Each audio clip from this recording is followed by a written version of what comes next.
From the Gang Starr Foundation comes MC and performing artist Big Shug. As one of the founding members of Gang Starr, Big Shug has an amazing, historic, and iconic career in hip hop. In addition to the songs on which he's collaborated with Guru and Premier as part of Gang Starr, he also has a solo career and an incredible body of work. He just released a new single entitled L.I.T, Lit. It stands for Long Island Iced Tea. We're going to bring him in, talk to him about his new single and what he's got coming next. Let's bring him in. Yeah, what's my good, brother? What's Hey, happening? my bro, it's an honor to have you on the Cristopolis show to talk about L.I.T, the new single, Right. the upcoming album. We want to unpack everything and also cover your incredible career. Right. Talk to us about the new single. So, I'm in the midst of making an album with DJ Premier. That's the last thing I'm finishing right now. And in the meanwhile, I like to do songs, and I'm always doing features and such. So, DJ who used to actually be a DJ for Gang Starr many years ago for a moment, and on Jazz with Taz, DJ Sean Ski had this track. You know what I'm saying? He had this track, and I think it might have been playing on IG or something. And I was like, yo, man, I ain't even seen Sean in years, like over 20. And I was like, yo, let me get that beat. You produced that? He said, yeah. So he sent it, and I went right in, like, because I don't sit on shit. I just go to it, and I just laid that out, and I wanted to be short to the point, let people know basically I'm coming. It's boom. Just lyrics and just being about like the position of like hip hop and what I mean. It's that type of thing, that vibe, and plus Long Island Iced Tea, which lit means is my favorite drink. So I'm gonna have one of them. I drink a Long Island before every show. So then I put together this call my man DL, Mr. DL, shout out to DL, to do a video. And we did that and we just let it go. But it's going crazy. Like, it's going crazy. No cap. So I appreciate that. Absolutely. Yeah, I mean the streets, the playlists, the different hip hop uh community. Is that LIT right there? No, actually, my other drink of choice, another one is Captain and Coke. So that's Yeah. We got the same taste. yeah, We got the same taste. Rum and Coke and Long Island. yeah, That's Long that's what it Island to is, sneak bro. up on you. That's what it is. Yeah, That's that. You know yeah. what I mean? All these years though, like, so I mastered how it goes, so the buzz be nice. I mean, you still can't be drinking like 3 or 4 of them shits though. You still like, be on some karate shit or something, and something going crazy. So you know what I mean. But I enjoy that. You know what I mean? Yeah. That's dope. That's dope. No, I know that hip hop is really happy that you released LIT. But there's an album coming, Mm-hmm. right? That the internet's bubbling about. It's your upcoming project. What can you share with us about it? That whatever you feel comfortable, letting people know about. I mean, a long time. The song, the album is solely produced by DJ Premier. So for a lot of years, we always talked about that. The heyday when J. Rue was coming out, and Group Home was coming out. I was supposed to come out right around that time. I came out later, but we always still talked about over the years, man, because when the smoke's cleared, it's me and him still rocking like that, out of the whole crew and everything. So he's like, yo, let's do this album, So over a couple of years, we've been working on it, and, that's together. But in the meanwhile, like I said, like along with L.I.T, I also just released a single. Well, M. Dot from Mad Shout Out M. Dot released a single called Primavera, which is out now too, featuring me and Royal Flush. Shout out to Royal Flush. Shout And out then Royal Flush. another joint, Hardcore Reporters, that's out as well, and that's shout out to Rex. That's Rex featuring me and Rusty Jukes. Yeah, I And saw then that joint too. Rex and Grev.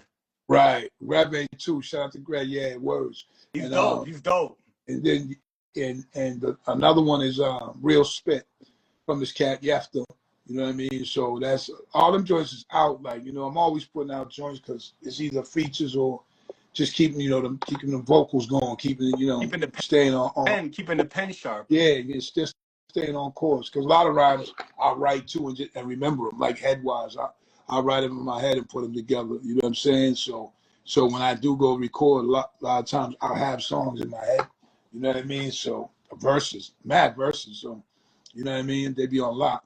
But yeah, so all those are out. The Undefeated, which is the title of the joint with me and DJ Premier, will be out soon, for sure. And he's also, and there's also another crew, NYGs.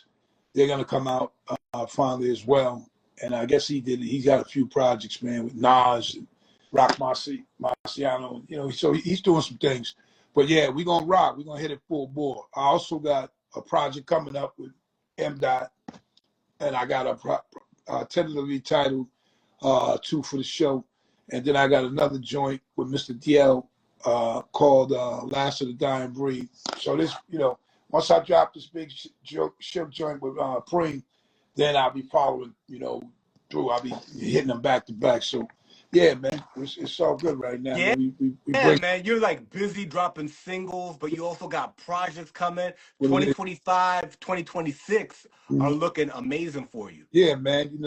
It's just all we need, man, is like, life. You know what I'm saying? So opportunity is gonna be there as long as I have life. So, that's how I look at it. If I wake up, guess what? Let's keep spitting, because I'm gonna spit till I can't. So, I could be 80 or whatever. If I'm still doing it, I'm doing it. Like, so it is what it is, man. Well, you got that project like I Am Forever. You know what Mm-hmm. I'm saying? And that captures it. That's what that meant. I Am Forever was invincible music forever. You know what I mean? So, and I am, because your music is going to be here when you're gone. So, Yeah. that's how that title came up. It's like forever. You'll be able to pull up Big Shug joints years, 20, 30, 40 years from now. That's music. That's the theme of life, for a lot of people and myself. So, you know what I mean? Yeah.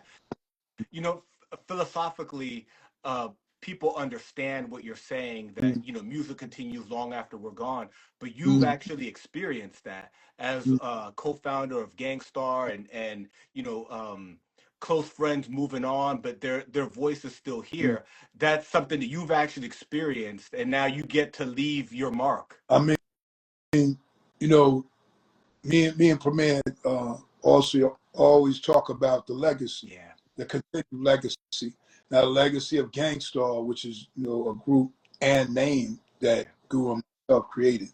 So as it grew and the years went by, Guru's no longer with us, but like we were two of a kind because even when we set out to do this rap thing, it was kind of new.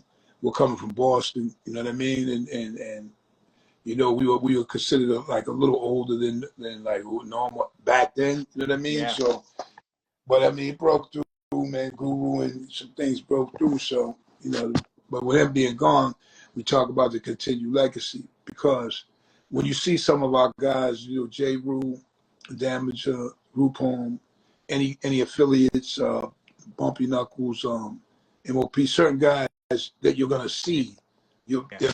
think about, oh shoot, Gang Starr, you know what I mean, from a time, but Gang Starr itself, like thoroughly, is that legacy is continued, like with me and Yeah. Preem, because very like I started the group. I was incarcerated for a bit, and Guru went on to New York, and he actually went to New York before I went away, but he got with Premier and things were growing. Now, it's not very often that, like, how I came back at that right time when they were sending and jumped in, and then, we blossomed. That was the beginning of their career, so it was mad albums to be made and different things, and I was there for that.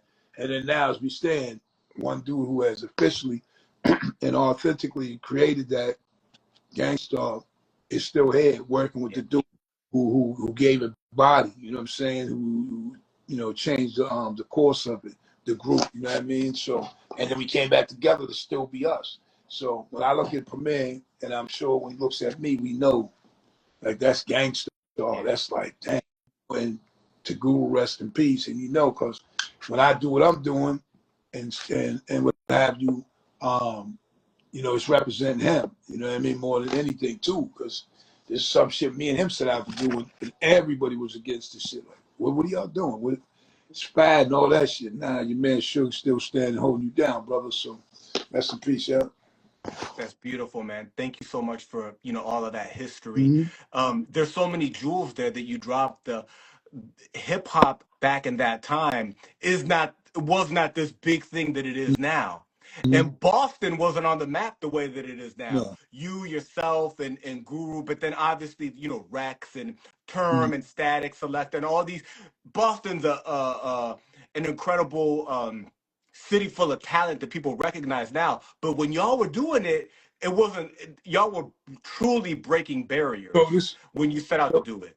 so the situation was when we started, like, kind of rocking in Boston, because we would do talent shows and different places, various me and Guru, and then right around too, is this dude, rest in peace, Barry Handy, used to be at the shows. And this dude, Brooke Payne, who was choreographer and manager for New Edition when they was coming up. I guess he's Ronnie's uncle. Like, he had a group, and they would be, battling against us in these different.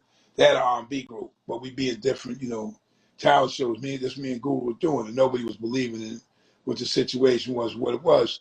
And but it's crazy, like, because I mean, I even think of, for instance, yesterday, I was walking through the mall, South Shore Mall, which is out my way, and I ran into Jordan Knight. I saw Jordan Knight is, I saw the picture. Yeah. so I run into him, new kids and all that.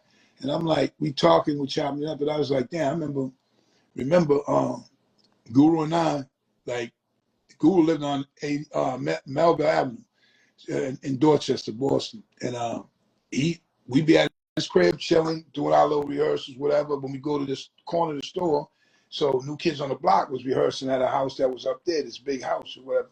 And Jordan told me yesterday that it was his family's crib where they were doing it. And that was crazy because we seen him a couple times, we just regular.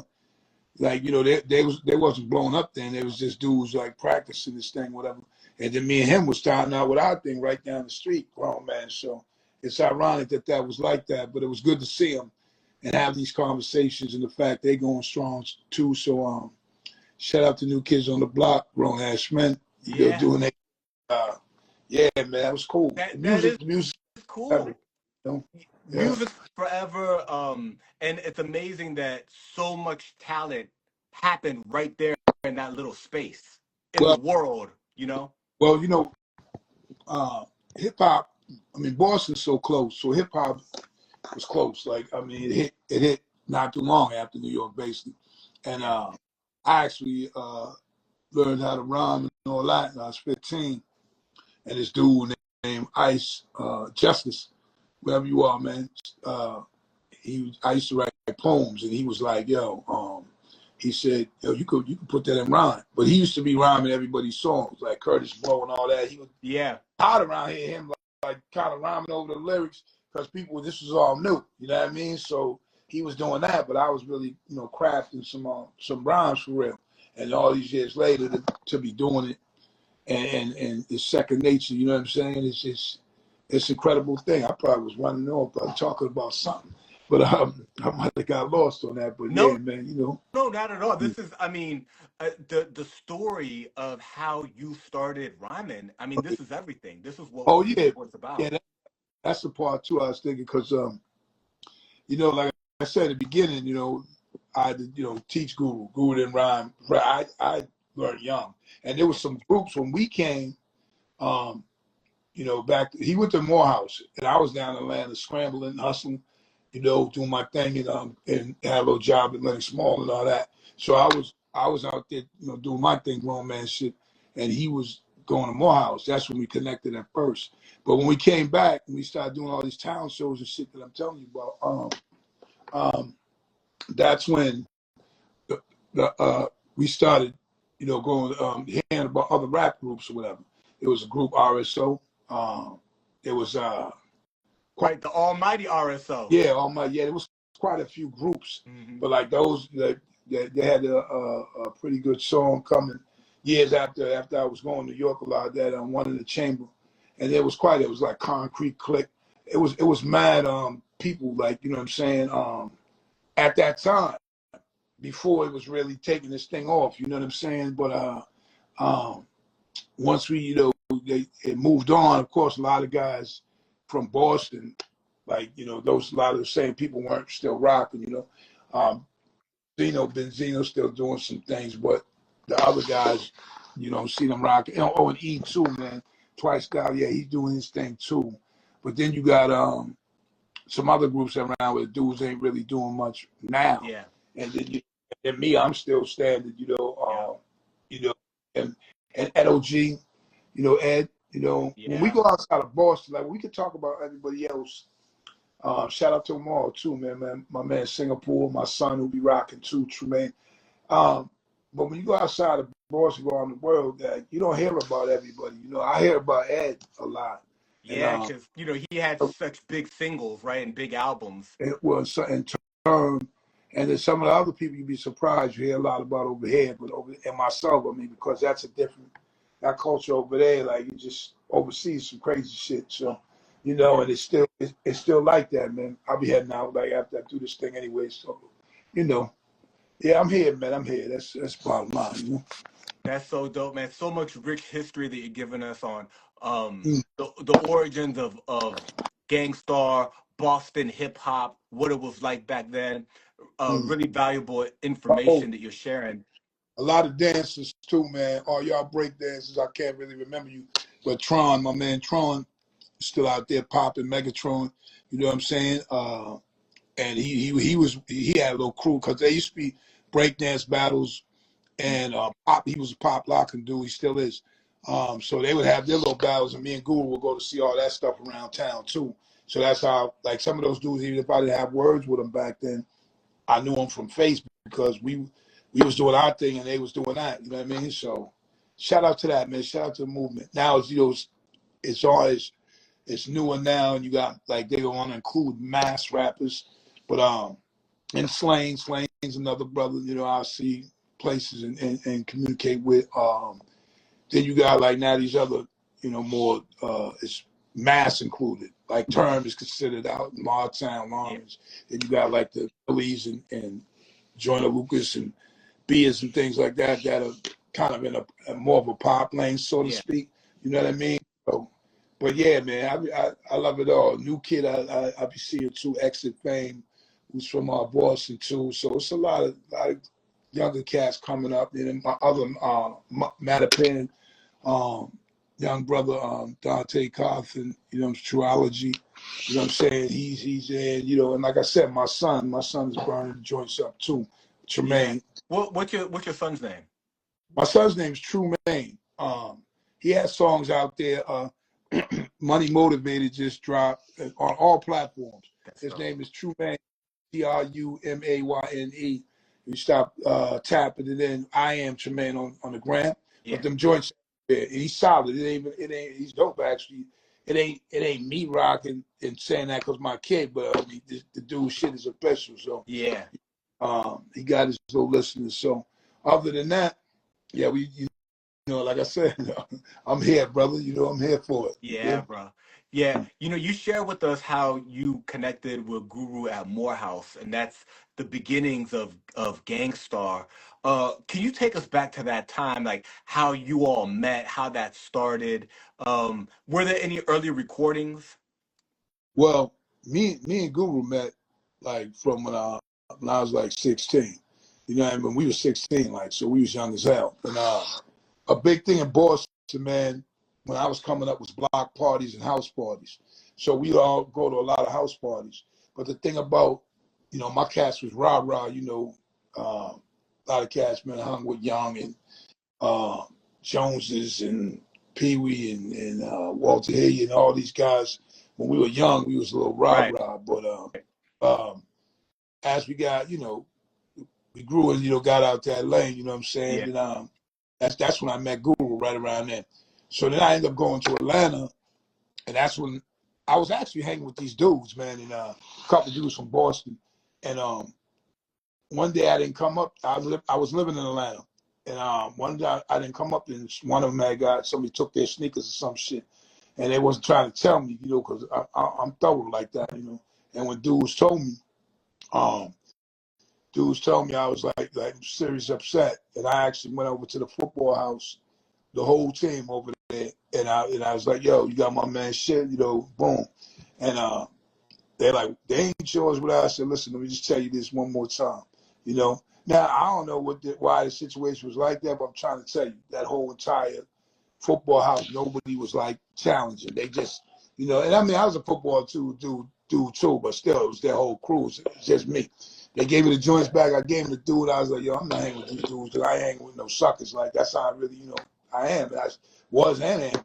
And so this girl, shout out to Lisa, told me, yo, you got a homeboy, man, Keith Elam. He go to Morehouse, and there used to be this place in, we talking 83 now. Yeah. And there used to be this place called the Phoenix. And every Wednesday night, man, they had this club, college night, man, at the spot. Phoenix was big as shit. It was like the club. You be dancing on the dance floor, and then they'll say, all drinks, 25 cents. So then the whole floor will be gone, and then they'll say, okay, 25-cent drink. So me and Goo would be going there all the time. And he would, and when I first, somebody told me that's where we met up. We were in the bathroom, we lit up a joint. Security came in there, we had to put it out type thing. They didn't know what was up. Because I'm doing the Boston thing. This is Atlanta, so it's a little bit southern at the time. And then after that, man, we really we smoked and chilled. And I said, yo, you out here? Okay, I'm out here. Yo, we gonna hang every day. Like, that's really real shit. I mean, I was doing my thing when I had to go whatever. He went to school. This was his senior year, and we hung every single day, man. And then I would rhyme, and he couldn't rhyme, So he'd be like frustrated, I'd be like, dude, you can do this, just ride the beats, whatever. So we started putting things together. I would write stuff for him or tell him what to say, type thing, and he'd be able to do it. And one day we was at a place called Buttermilk Bottom, which is in Atlanta, man, in the Clark. Those who know. And it's a good acoustics down there, and we're harmonizing with this brother Tony Mitchell.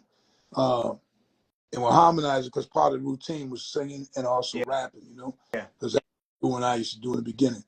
And some young lady came down, man, wherever you are, and she said, yo, y'all sound good. I said, we're not no group. We out here, having fun. She said, nah, but you should come and be in this talent show that's up the hill. Mind you, this is all them colleges up at this talent show. Spelman, Clark, Yeah. All the Morehouse. historic black Right. colleges out there in Atlanta. Yeah. And this is a show for everybody. The tickets say how big that thing was. I don't know what it was, but that whole auditorium was filled. So we went in there, man. She said, "Well," I said, "We ain't got no name." She said, "Just call yourself Impromptu." I said, "Okay, cool," because we was just doing that. So we went up there to rock, turned that joint out, and that was the first taste probably for him. And like I had done little talents just growing up, but that taste right there was like, wow, these motherfuckers they mess with us.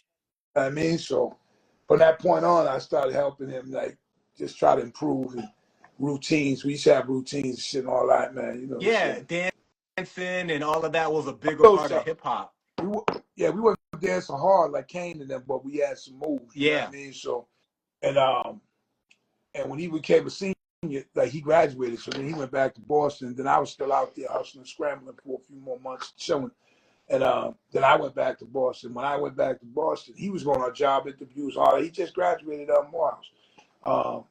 And he was traveling. Then we met up in Boston, and I was like, yo, we Run DMC and them doing that. Like, we can do this, man. Then we started practicing, and I was writing his rhymes. And we started, doing all these shows and, getting better and better. He was getting good, but I was kind of more natural at that point. But we entered the contest. We had this guy named John Johnson. Shout out to John and Larry. They used to be in these little bands, soul bands, not hip hop, R&B, funk bands. Yeah. And they said they had tracks. John said, I got some tracks for you. And this is before anybody was really recording like that or whatever. We recorded It's Time, and we entered that into the contest. Came in second over this R&B girl that I'll never know whatever happened to her, but people were like, we should have won. It was kind of newish. That's probably why we didn't, but we That's were her. second That's in it. her claim. Her claim to fame is that she beat she beat Gang Starr in the talent show. And she probably even has no clue unless she's heard this story, because that's really how that went down. And and in the beginning, like I said, I used to write for Guru, and we do our little shit all over the place. But then when it came to a point, because of me in the streets and Yeah. things I was doing, and he was real serious about it, and to me it was so not nonchalant, because it was so easy for me to do. So, and and his father them tripped out the fact that this is what he wanted to do after going to school like that. So I think I let him down, and he was like, "Yo, I'm gonna go to New York," and I was in the streets, man, like, holding my thing, man, and doing things, getting money, though, whatever it Yeah. was. But Get money. Getting that's money. what it was. And he took off. He seen I had addiction too, so Yeah. so I was like, yo, in that world. And then he went to New York and started doing that. And I remember one time, man, probably right around when I went in, and I remember seeing the cover of No More Mr. Nice Guy, and I was like, damn, right? I was like, this is my man. He's kind of doing it. But I mean, I was like, but everybody on that cover and all that is suckers. Because I just felt like I probably felt some type of way, because this is my Yeah. Yeah. shit. Because you had created that with him. Right. So, but I mean, like I said, he went on to do that. I had to finish the bed, about 3 years or so. Came back, chilled for about a good year, and then connected with him on a backdoor move too, because I was in this rooming house, and my man Ansel used to cut hair. Shout out to Ansel. And he said that his nephew be going working with Google, Keith, and he said, I got his number. I think he got his number. And now this is a rooming house I moved in. Ansel had a little keyboards and all that, so he used to be singing and rapping and shit like up in there. And I had no right at that point. I wasn't like saying, "Oh, I'm gonna come out with records and do it all that." I just was like, I hadn't seen Google in a few years now. Yeah. One day, Damo, shout out to Damo. Damo comes with the number, and they also had this discrepancy where they didn't think that I started Gang Starr, so they were, oh no, it wasn't you. I said, okay. I said, you tell Mike D, who was the DJ after my brother. I said, you tell him Shug's home, and he'll tell you the rest. And that's all they told him. Then they came back the next day. They was contrite, apologetic, and that was all good, because we people to this day, all them two, Yeah. Smitty and him and Damo. And so I was rocking with a dude, and Damo gave me the phone number. I sat on that for a few, but when I called Guru, we talked for like hours, man, like we had never left, like Yeah. straight up. And this is how things work, because he was like, in about 2 or 3 days, he was coming to Boston to this place. I think it was the Hub Club or something, and they had a show. It was him, nice and smooth, Gang Starr, nice and smooth. Yeah. And I was like, I've been down for about a few years, and I ain't even been rocking. I wasn't even rocking in there because I wanted to get myself right, So Yeah. he put me on the spot too, because I freestyled that night, right? He I brought you got, on stage. oh yeah. When the show was over, I was like, I came to see him. I hadn't seen him in years. We talked for years. I had met Dap and Premier and all them cats right then, and and and then he said, "Yo, Sugar Bear," that was my name, and I got on there and started slaying. I was like, "Wow, this shit can be real," So that's what it became. After that, it was a little road, but that was the reconnection with him was dope. Always, Rest in peace, love Yeah. him. Yeah, man, rest in peace, Guru. Mm-hmm. What an amazing thing that you both created. It had Mm-hmm. an impact, all over the world. The name Question. Gang Starr. How did that come together? So the craziest thing about it is everybody says these different things now, and it took on a meaning. Guru might even say something different, but originally, and then when I came around, the origin was the origin. So we were thinking. So first of all, when we went to the house where John had beats, Yeah. and we recording for the first time, we go in there, and he says, "Yo, what's y'all group's name?" And we said, "What?" So we don't got no name. It's just Sugar Bear and Keith E.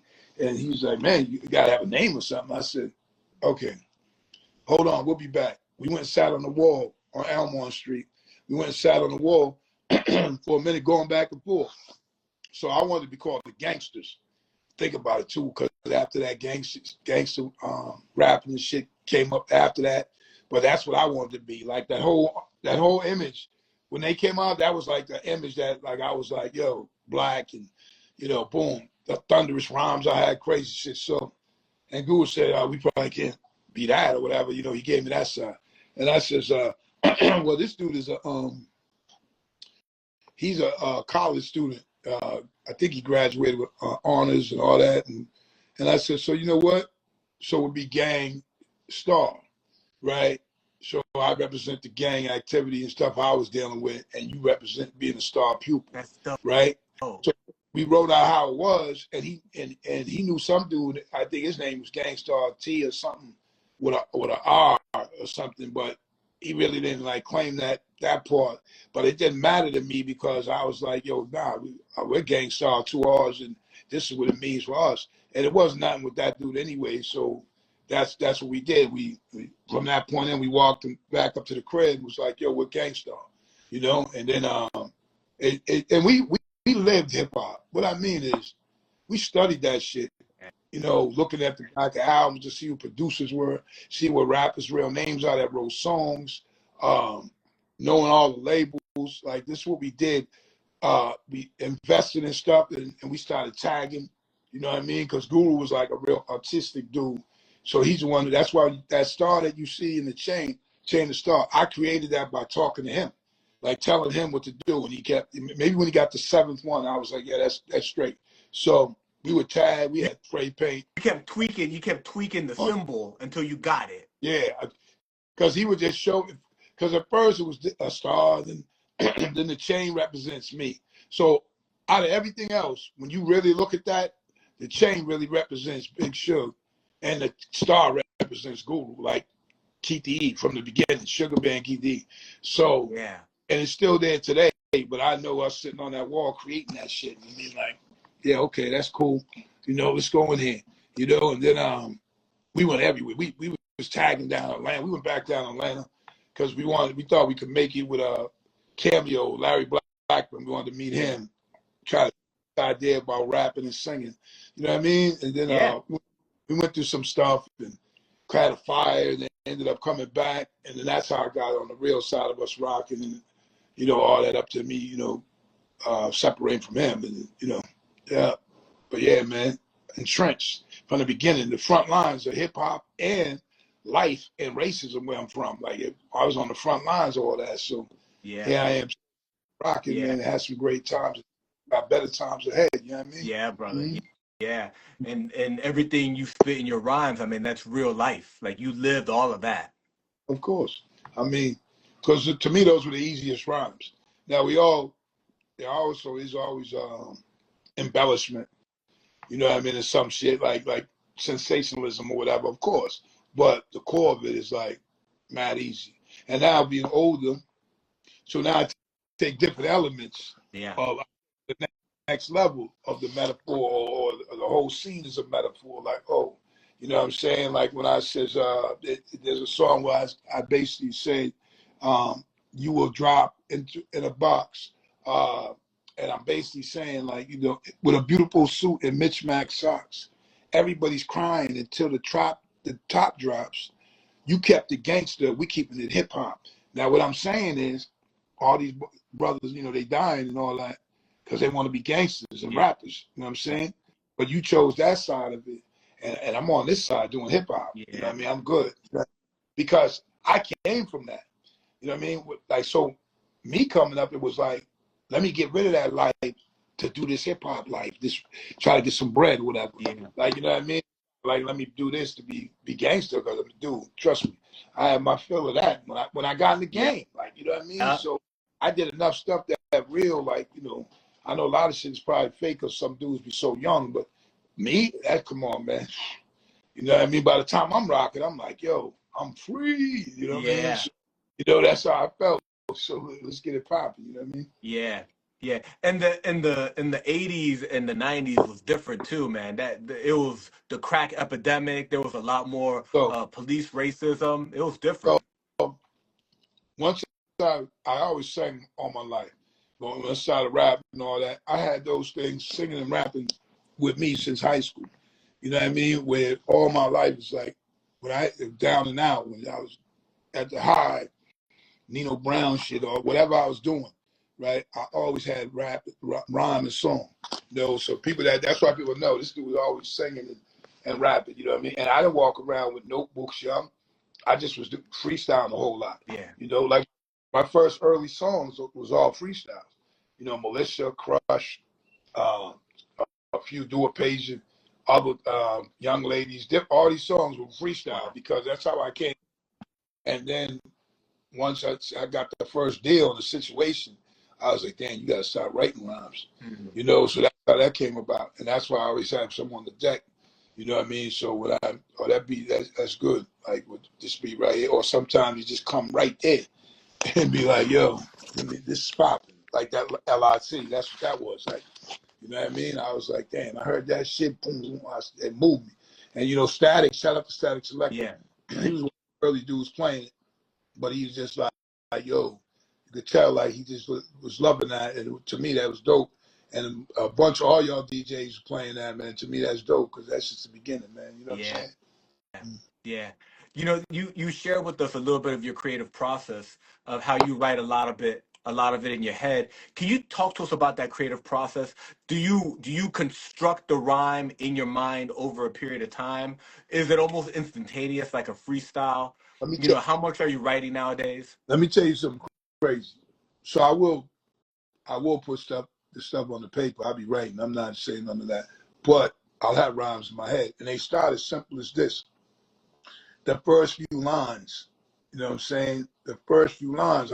I'm in the shower. I'm somewhere in the house or the car, and those lines will come. Like you know what I'm saying? You know, you'd be like, yo, you know, full time hustler. I never sleep. You know what I'm saying? Full time hustler. I never sleep. And when I think that first little line that I said, that might be something as simple as I wrote that right there in my mind. Now I'm going to build from that, the next part, and that, you know, I'm not going to just do it all right now because that song is Primavera, that's out now. But I mean, that's usually how it comes. And then more and more come. Then when I might write something, then I say, okay, let me just throw this with this. And the shit usually comes out right, you know what I mean? So, and like I said, I write a little differently now, Yeah. you know, and I also create singing songs. So therefore, like sometimes, man, I get, you know, if you hear some of my joints with play it, Yeah. and I'll be like, let the music play. You know what I mean? Stuff like that. That's some shit like, oh, this kind of goes here on Yeah. my ball.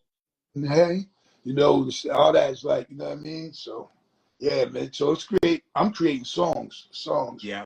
You know, I got some treats on that soul song thing coming too. So, you know, it's a lot of stuff going on. That's dope, man. Yeah. So much new material, so Mhm. much new music coming out. You know, one of the things I wanted to ask you is that you share with us how you know, connected with those R&B players, the musicians. They gave you some backing tracks, and that's when you guys went. Did you record that? Are there any older, you know, Oh, recordings of you and Guru before no, the fame? no. There's no none of that. Because we recorded hip hop tracks with them. The first singing song type of song that was ever recorded was by me. Because when I came around, Guru was basically still riding like that hardcore wave, you know, Gang Starr, whatever. Yeah. So he didn't want to challenge that. But me, you know, they knew I sang too. So we had a song called Treat You Better, which is the first joint I ever did singing. It was on EMI. It's crazy too because you know we did it in a real, you know, whole house dinner of inequity, a real joint, right? And we were in Times Square and all that, and it really had that crazy. It's on YouTube. All those who want to check it out, it's Treat You Better. But it was like all the fellas was in it, and you know, it had models and different. I guess it was a porn chick, Heather Hunter, right? She came through Yeah. with people, with girl, Heather women. Hunter was famous, and she had her era. Yeah. So she came through with women and other people. So it was that was a a vibe, that whole video right there. You know what I mean? And so when it came out, I was like, damn, it didn't really catch like that. Wow, they ain't ready or whatever. Because people say it's before its Yeah. time. Like you go see, and um, and Premier produced it, so it was Wow. dope. But um, I was like, wow, they really catch on. So I started seeing older cats, man, back then, telling me, hey, I love that video. I love this shit. I said, what the hell are they talking about? Because I'm not hearing this nowhere. Then I found out there used to be early cable. There was a channel called the Playboy channel. You know what I mean? And I used to have like Playboy shit, like, Yeah. that's close you want to come to porn on this channel. Like, you know what I mean? Right. And and they had videos. They had a countdown and all that. And my shit was number one. And then it got knocked out by put him on the glass. What's his name? Sir Mix-a-Lot. Like it got knocked out. But then I was kind of gassed, like on some funny shit. I was happy about it. It's because I was like, damn, these motherfuckers got this on the Playboy channel, right? The video might have been kind of like that, but it was that vibe, you know what I mean? So, but I mean, of course, since then, I mean, practically the whole fan base of the world knows about me singing. So Yeah. I knew now, like, you know what I mean? Yeah. Man, that's dope. In your solo work, you got, a lot of albums out.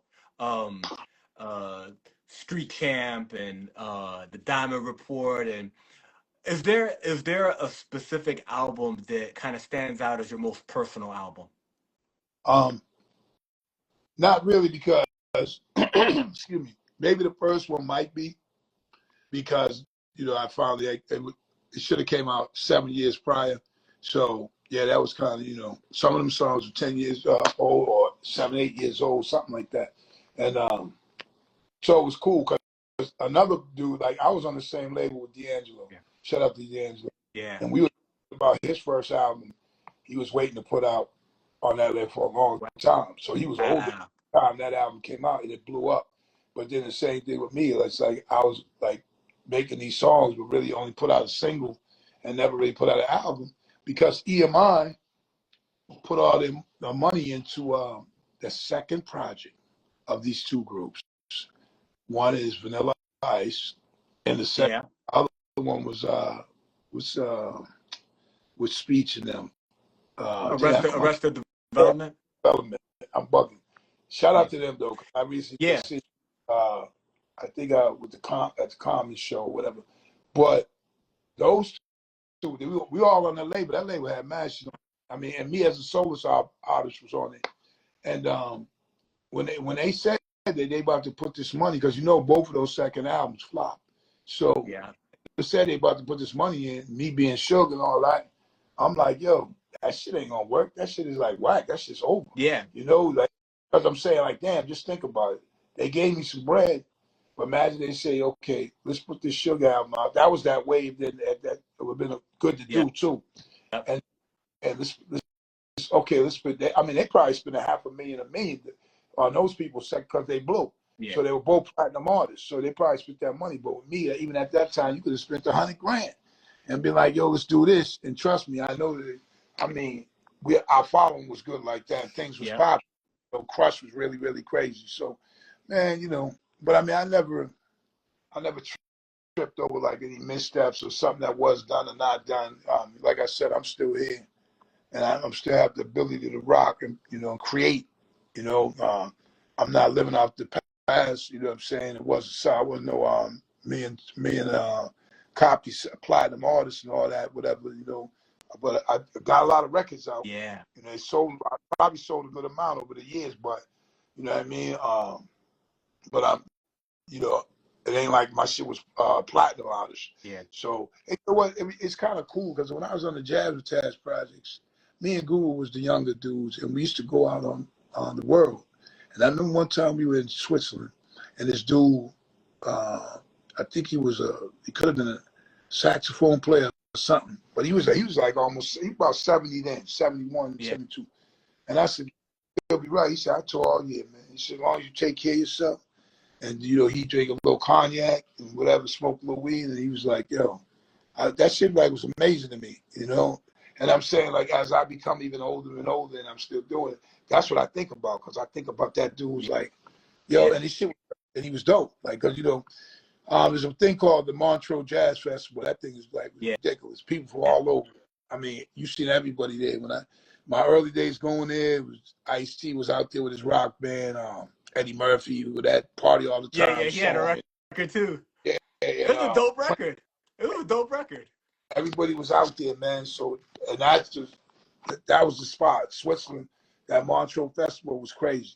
So I was even able to have jam with some of these greats at this because there was always spots there where little restaurants, little bar, all that was on it. This thing was incredible, outdoor thing. And I remember jamming one night with some greats, and everybody's just jamming. I was just singing, and dudes was playing, man. Some like greats I can't even like, man, think of everybody that was there, but it was like wow. And the fact that I just went up because I'm a dude. Once I got in like that, I wasn't even in awe of the movement. You know what I mean? I was more like, yo, when I chilled and smoked weed, rest in peace with Barry White, you know what I mean? When we was talking to him, when I was sitting with Lou Rawls, man, and having breakfast at the Jazz Festival, touring with Donald Byrd and Roy Ayers, rest in peace. All these things, man, I was like, damn, man, these are some dudes I heard when I was a kid, but I'm out here with these cats. So it's normal. Stevie Wonder came up, 1993, we were in something called Impact in Atlantic City, and I was singing.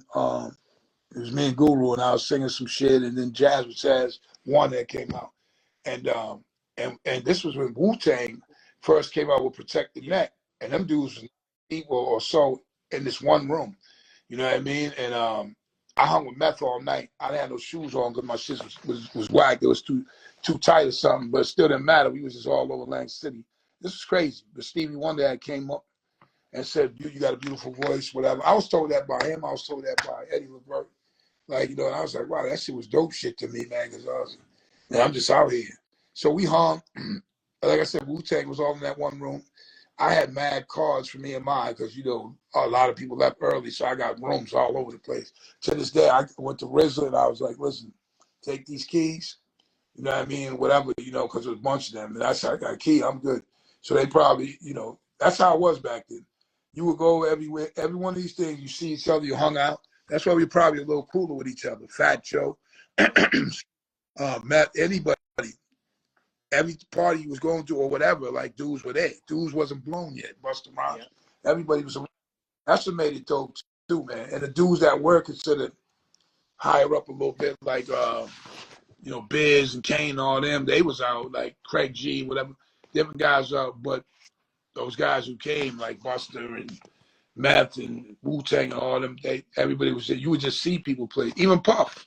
Yeah. Puff Daddy would be like up in spots, dancing around and shit before all of that. Right. So I seen all this shit, man, like getting together like that and coming up, man, even when dudes became great and fell the fuck off. So it's, what I mean? I'm still standing, man. That's so, Yeah, that's dope, man. So much rich history.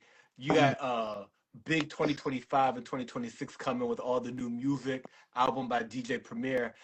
Before we wrap up, I want to make sure that there's one part of your incredible career that we talk about, which is outside of music, you've also been in some movies. Oh, yeah. Can you talk to us? Because that's like an interesting thing that's unique, right? That's unique to you. Can you talk to us about that? Well, the movie shit was fly because, like I didn't, that wasn't the intentions. What happened is my song, my Boston, Dungeon was filming it, right? And he also worked for CP Caston. Shout out to CP Caston. And they did a song with a movie. They were doing a movie for Ben Affleck called The Town. Big movie. That's a big movie. Yeah. And there was mad rappers down there. Like everybody and their mother was down there. And the only people that got a part in the movie was me, excuse me, and Swain. Yeah. You know what I mean? So Swain been in a bunch of stuff too. Oh yeah, heavy. And so then when I get the part, I'm like, oh shit, I got this part. Now, mind you, the main version it was cut out of, right? But I said when we went to the premiere, I was like, damn, they don't even got that shit up in there, And then I was going everywhere, my man. And everybody kept saying, man, that movie's great. You were great in that movie. Or people want so-and-so thinks you're in that movie. Or my wife, we seen you. So I'm like, how are they seeing this shit? Because it wasn't the main thing. But the on-demand version was that with me in it. So a ton of people, man, watched that. Like, so it was crazy. So once I did that, I was driving, excuse me, man. I don't know, maybe I got a cold. I was driving and I got a call from CP Caston to do The Heat with Sandra Bullock and Melissa McCarthy. And they said, how would you feel like about a Melissa McCarthy movie or no, a Sandra Bullock movie? I'm like, what kind of question is that? You know what I mean? So, I said, of course, yeah. So then I did that. Then I started getting calls, man. Like I did this Clear History with what's his name, Larry David.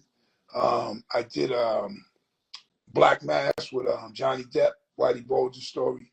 You know, I did Spencer Confidential with Mark Wahlberg. So I mean, them shits have been coming in. You know, I haven't done it in a few, but you know what I'm saying. It's probably like I probably look younger than the parts they want me to play.